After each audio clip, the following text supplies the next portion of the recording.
taariikh nololeedka murashax Cabdi Faarax Siciid Juxa wuxuu qiyaastii sanadkii 1965 ku dhashay miyiga dooxada Nugaaleed ee gobolka Nugaal. waa da'da tobnaad ee qoyska Aabe Faarax Siciid iyo hooyo Barni Ibrahim Gambool. Cabdi Nuur ayaa loogu wanqalay inkastoo ay dib uga baxday caana uu ku yahay naanaysta Juxa.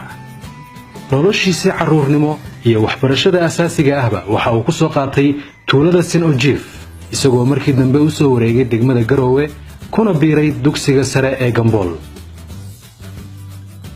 sanadkii 1980 Juxa wuxuu isagoo aad u daayar ku biiray jamhadii SSDF taasoo uu xilal kala duwan ka soo qabtay isagoo markii dambe loo tababaray saxaafadda kuna biiray barbaartii Radio Kulmis. halkaas ayuuna ka shaqaynayay tan iyo sanadkii 1988. sanadkii 1988 Juxa wuxuu deeq waxbarasho ka helay dalka Czech Republic.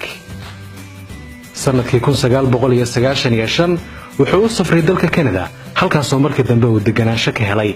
intii u dhaxaysay sanadihii 1998 ilaa 2005 Juxa waxa uu ku noolaa kana shaqaynayay dalka Mareykanka. sanadkii 1994 wuxuu saxaafadda iyo siyaasadda ka bartay jaamacadda Charles ee dalka Czech Republic isagoo halkaas ka qaatay shahaadada heerka koowaad iyo heerka labaad ee jaamacadeed. sanadkii 1995 ilaa 1997 Juxa wuxuu luqadaha Faransiiska iyo Ingiriiska ka bartay jaamacadda Montreal ee dalka Canada. 2001 ilaa 2004 Juxa wuxuu ka shaqaynayay isla markaana maamulayay idaacaddii iyo TV-gii Sahan taasoo isagu asaasay isla markaana ahayd warbaahintii ugu horeysay ee af Soomaali ku hadasha ee laga furo dalka Mareykanka. sanadkii 2005 markaasoo Juxa uu dalka dib ugu soo noqday ilaa sanadkii 2007 wuxuu cilmi baare ka ahaa hay'adda BDRC.